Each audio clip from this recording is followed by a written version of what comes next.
Okay, the recording has begun. Okay, so welcome. This is BookaKucha, and it's called an EduProtocol.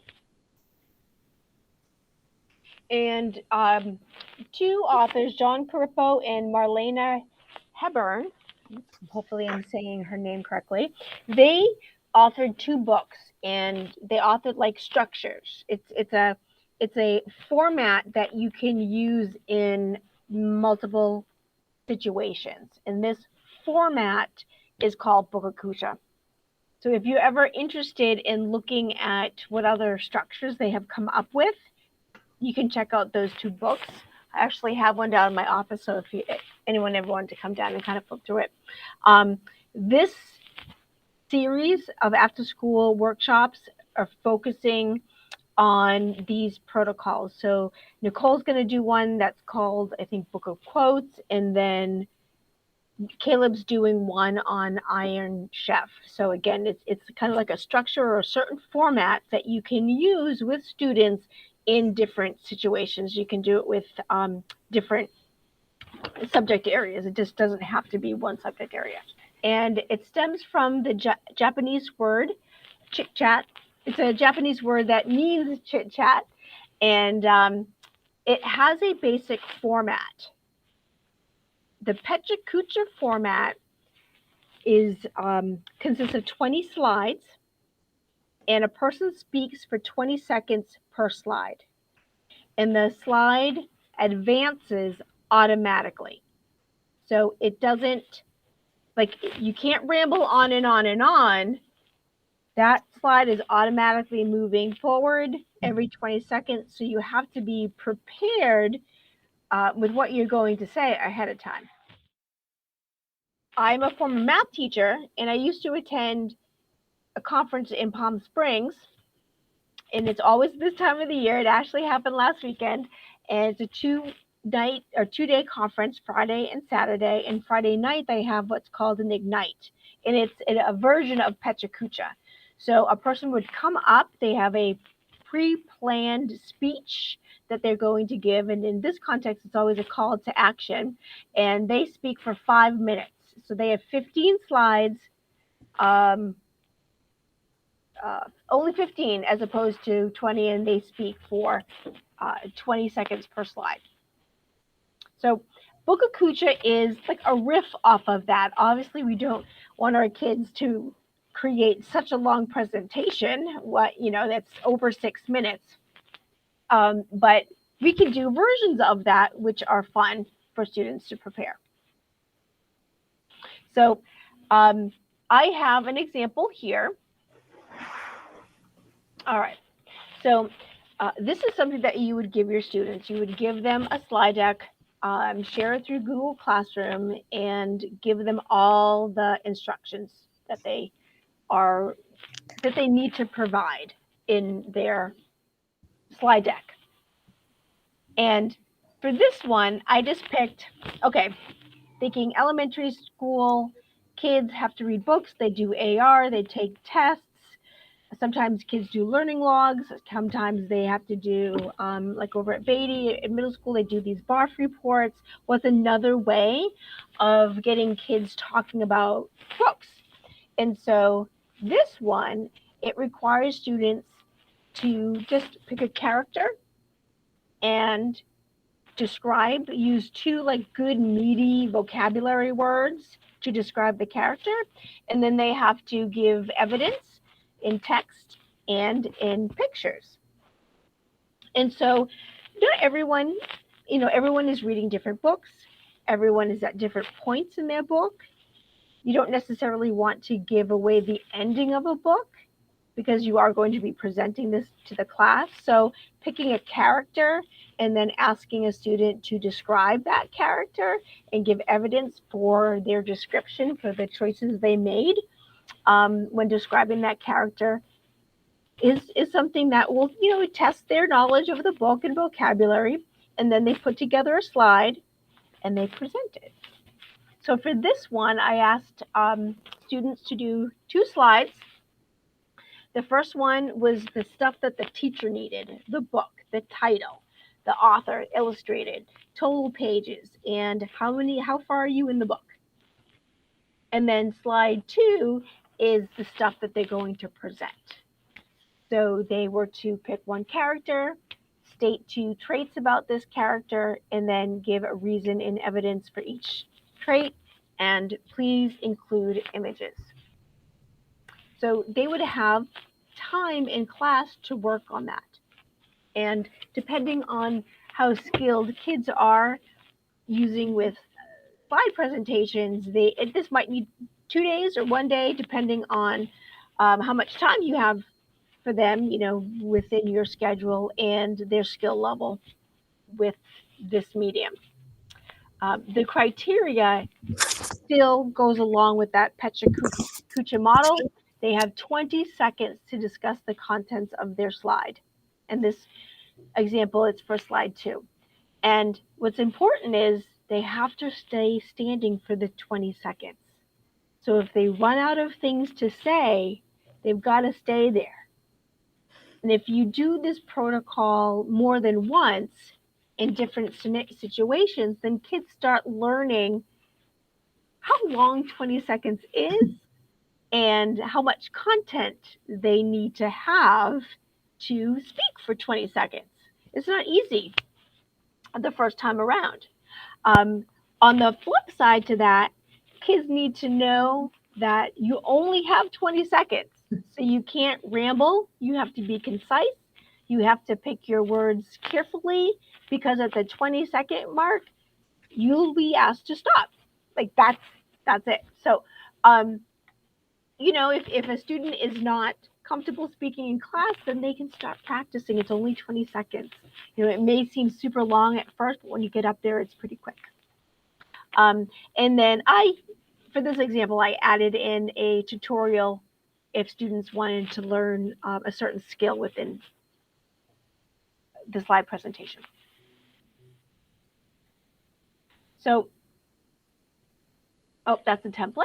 I would like to go to my student example.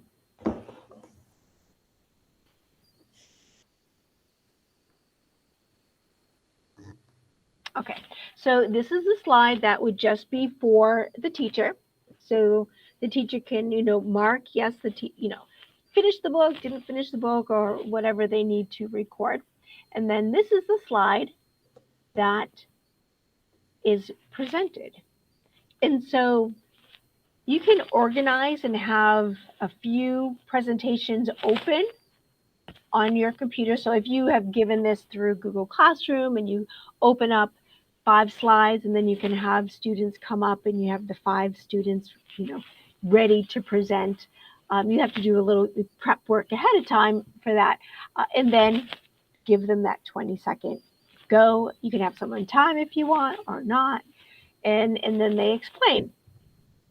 I've done this in front of classes before. So would someone like to time me?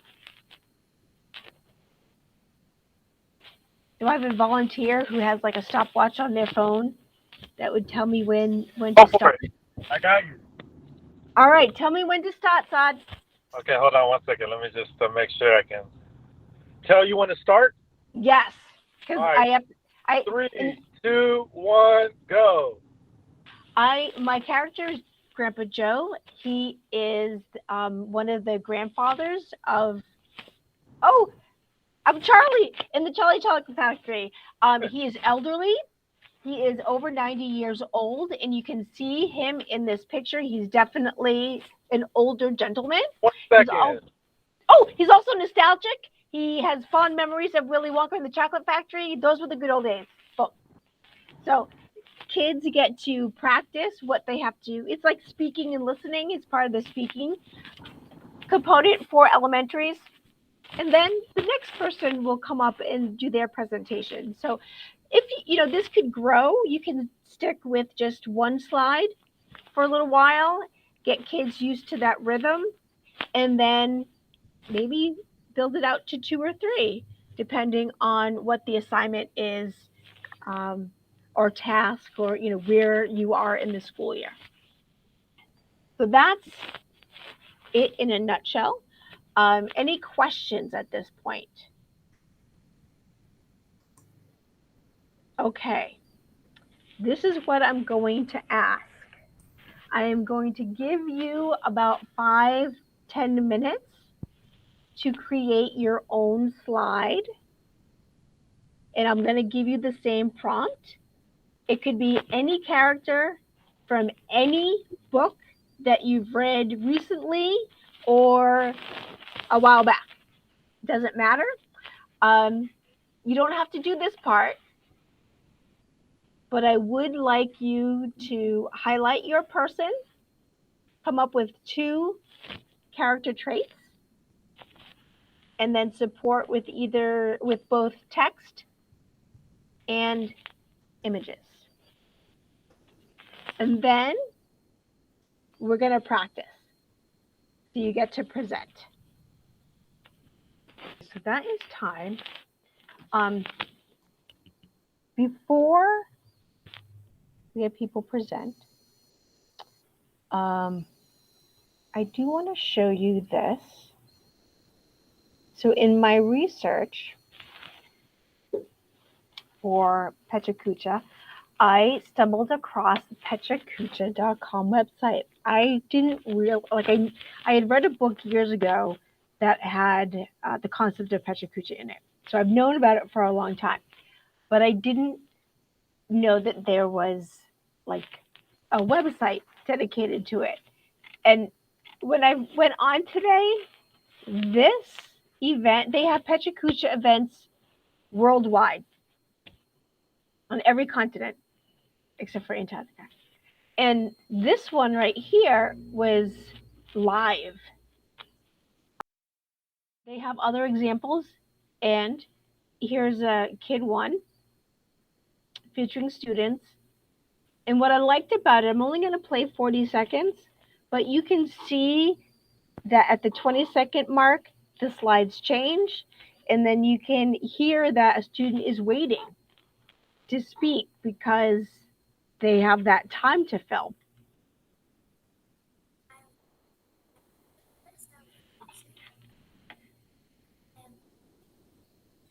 Plastic pollution and just plastic in general. So I hope you enjoy my presentation.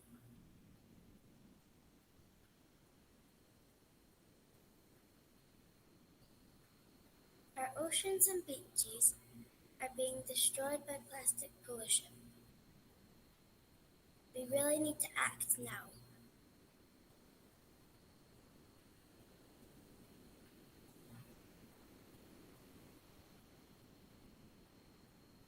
Although this may look like a nice sunrise. So that was from students, I think it was in Scotland. Very cool. Here on the site, I went to events and lots are listed. The dark blue events are the ones that are coming up. So there's one in San Diego. It's like so close in comparison. And then there are others like this one in Bangor, Maine. My daughter right now is in Orono, Maine in college, which is literally 10 minutes away from Bangor, Maine. So I took a picture and told her to go. She's not going to go, but you know, it's just mom being mom. But these are adult ones, you know, with adult presenters. But again, it's a concept that's worldwide that you can kind of adapt for your classroom. All right. I will time. Is there someone who would like to share their screen first and present their character?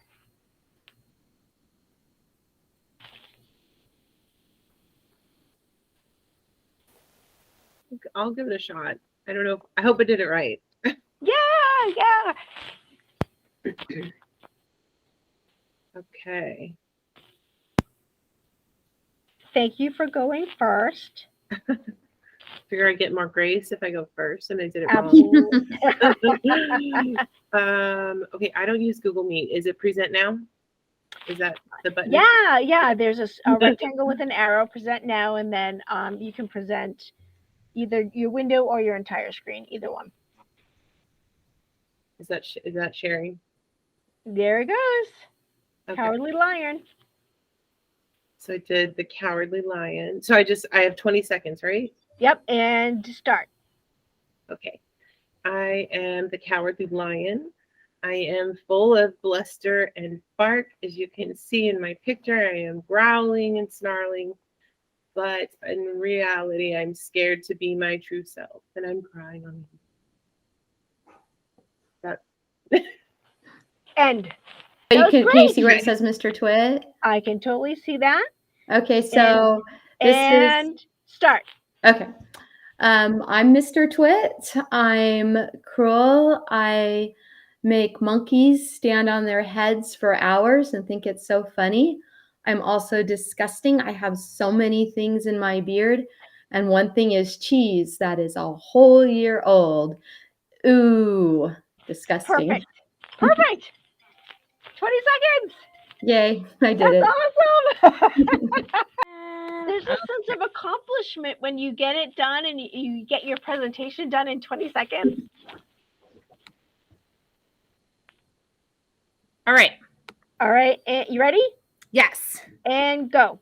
So I am Nancy Drew. I am very curious, always looking, getting my nose into things that maybe I don't always need to be in. And so I tend to find a problem that I want to solve, and I need to be innovative and creative to crack the code or open the lock or solve the problem. Time. Awesome. Fabulous. So it's really nice to go through that process as the student. So when the student has questions, you're like, you can do it. I've done it before myself. It's kind of invigorating when you do it and you get through it. And like I mentioned before, a sense of accomplishment that you were able to give so much information in a short period of time. And there's a lot of work on your end to create it, and you had to think of what you were going to say. And it wasn't a lot of words on the screen. Death by PowerPoint or death by slide deck is a real thing, but you have a few images and a few words and you get your meaning across. So nice job, everyone. Saad, I didn't know if you wanted to go. You said you were just home now. I'm offering in case you wanted to, but you. Yeah, definitely. So, okay, so just pretend that you're seeing a screen right now with never-ending story. Okay. I'm Balthazar. Jeez, I forgot his name. Hold on. I think Bastian Balthazar Bucks. There we go. So, all right, wait. I'm gonna have you. Oh, yeah. Okay, sorry. So just let me know when you're ready. And go.